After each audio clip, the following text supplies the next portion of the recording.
तो hello students, welcome back in our YouTube channel educational site.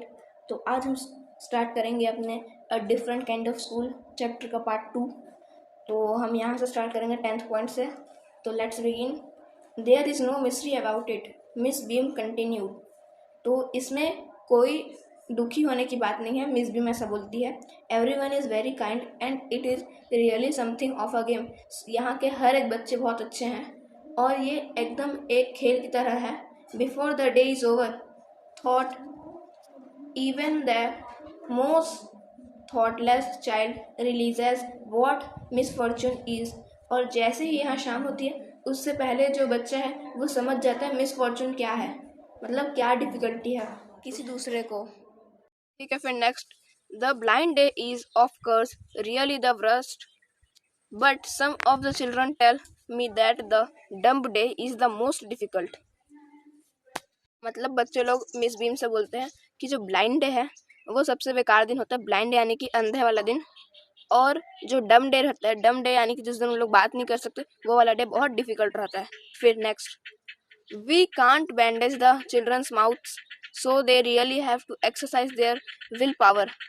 तो हम किसी बच्चे के मुंह में तो बैंडेज लगा नहीं सकते, तो उस बच्चे में इतनी पावर होनी चाहिए कि वो खुद ही अपना मुंह बंद रख सकते और वो बात ना करे। फिर कम into the garden and see for yourself how the children feel about।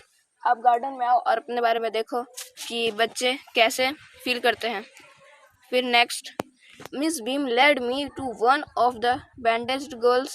Here's a gentleman come to talk to you, said Miss Beam and left us। Miss beam एक बैंडेज्ड लड़की यानी कि जिसकी आंखों में पट्टी रहती है उस लड़की को बोलती है कि एक जेंटलमैन तुमसे बात करने के लिए आया है। फिर मिस बीम एंड लेफ्ट अस। तो फिर वो मिस बीम उस राइटर को वहीं छोड़ के चले जाती है। फिर don't you ever peep, I asked the girl. Oh no, she exclaimed, that would be cheating. तो फिर वो जो है राइटर वो उस गर्ल से पूछता है कि क्या तुम कभी पीप मतलब देखना, चीटिंग करना, क्या तुम कभी चीटिंग नहीं करती, कि तुम कभी झांक झांक के नहीं देखती। तो फिर वो गर्ल बोलती है ओ नो, शी एक्सक्लेम्ड। तो फिर वो गर्ल बोलती है नहीं, वो तो चीटिंग होगा। फिर but I had no idea it was so awful to be blind. तो फिर राइटर बोलता है कि मुझे बिल्कुल आइडिया नहीं है कि ब्लाइंड होके हम कैसा बुरा फील करते हैं।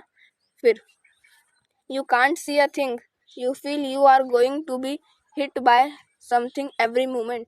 तो फिर वो जो गर्ल रहती है वो बोलती है कि ब्लाइंड होके तुम कोई भी चीज़ नहीं देख सकते और तुम्हें हर वक्त ऐसा फील होता रहता है कि तुम अब किसी चीज़ से टकरा जाओगे, अब किसी चीज़ से टकरा जाओगे, ऐसा फील होता है। फिर it's such a relief just to sit down. Are your helpers kind to you, I asked. तो मैं पूछता हूँ कि क्या तुम्हारे जो हेल्पर्स हैं वो तुम्हारे अच्छे से ख्याल रखते हैं जिस दिन तुम्हारा ब्लाइंड डे रहता है उस दिन। फिर fairly but they are not as careful as I shall be when it is my turn. तो हाँ, उन लोग रहते हैं लेकिन मैं उतनी लेकिन उन लोग इतने केयरफुल नहीं रहते हैं जब जिस दिन मेरी टर्न रहती है उस दिन। ठीक है, तो आगे। Shall I lead you anywhere, I asked. तो जो राइटर है वो पूछता है क्या मैं तुम्हें कहीं लेके जाऊँ। तो फिर जो वो गर्ल रहती है वो बोलती है ओ yes, she said, let's go for a little walk. तो वो जो गर्ल है वो बोलती है चलो हम लोग टहलने के लिए चलते हैं। Only you must tell me about things, और तुम मुझे हर चीज़ों के बारे में बताना। I shall be so glad when today is over. तो वो जो छोटी गर्ल है वो बोलती है मुझे बहुत खुशी होगी जब आज का दिन ख़त्म होगा। तो the other bad days can't be half as bad as this, having a leg tied up and hopping about on a crutch is almost fun. उस बच्ची का कहना ये था कि बाकी के दिन हैं वो इससे आधे ही बुरे रहते हैं, आज का दिन तो बहुत बुरा है। जिस दिन जो उसका ब्लाइंड रहता है उस दिन वैसा बोलती है। और फिर having a leg tied up and hopping about on a crutch, तो वो बोलती है कि जिस दिन मेरा पैर ऐसे ऊपर बंधा हुआ है, लटका रहता है, और क्रच में जब हम लोग चलते हैं तो उस दिन कितना मज़ा आता होगा ना, वैसा सोचती है। Having an arm tied up is a bit more troublesome. और अगर हमारा जो आर्म है वो अगर ऊपर की तरफ बंधा होता है तो उसमें और ट्रबल रहता है, यानी कि उसमें और डिफ़िकल्टी रहती है। फिर because you can't eat without help, क्योंकि तुम बिना किसी की मदद के खा भी नहीं सकते। and things like that. I don't think I will mind being deaf for a day, at least not much, but being blind is so frightening. My head aches all the time just for worrying that I will get hurt. Where are we now? तो जो मेरा sir दुखने लग जाता है हर समय कि अभी हम कहाँ हैं, क्योंकि आज इसका ब्लाइंड डे रहता है। ठीक है, फिर आगे in the playground I said we're walking towards the house.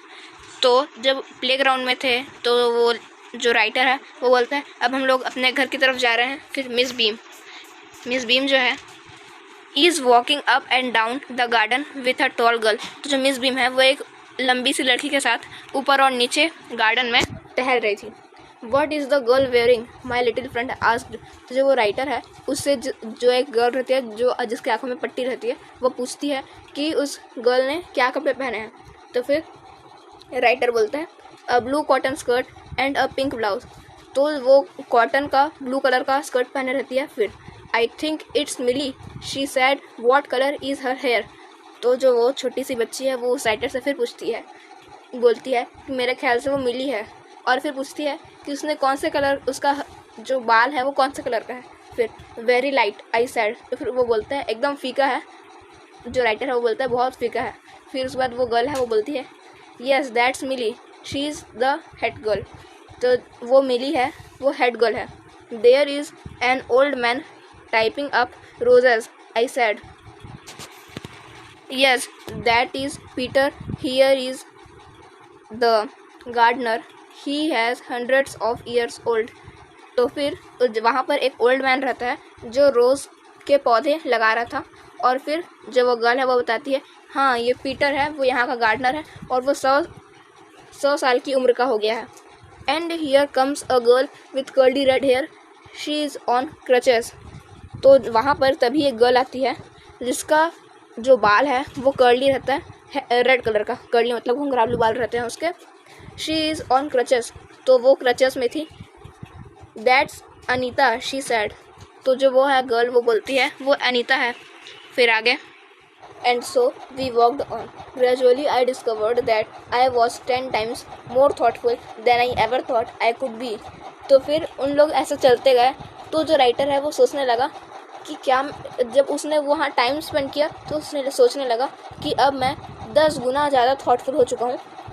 फिर I also realized that if I had to describe people and things to someone else, it made them more interesting to me. और फिर वो सोचा कि अगर मैं किसी दूसरे व्यक्ति और चीज़ों को देखूँगा तो वो मुझे और इंटरेस्टिंग लगने लगेंगे। When I finally had to leave, और जब मैं फाइनली वहाँ से जाने वाला था वापस, तो फिर I told Miss Beam that I was very sorry to go. तो फिर वो राइटर है वो मिस बीम से बोलते हैं कि मैं बहुत सॉरी बोलता हूँ कि मैं यहाँ से जा रहा हूँ। फिर ठीक है then she replied then there is something in my system after all. तो जो मिस बीम है वो एकदम रिप्लाई करती है कि हाँ तो फिर मेरे सिस्टम में कुछ तो अच्छा होगा। तो ये हमारी स्टोरी यहाँ पर ख़त्म हो गई है। अगर आपको हमारा ये वीडियो अच्छा लगा होगा तो like share and subscribe, comments below down. तो मिलते हैं आपको नेक्स्ट वीडियो में, तब तक के लिए बाय।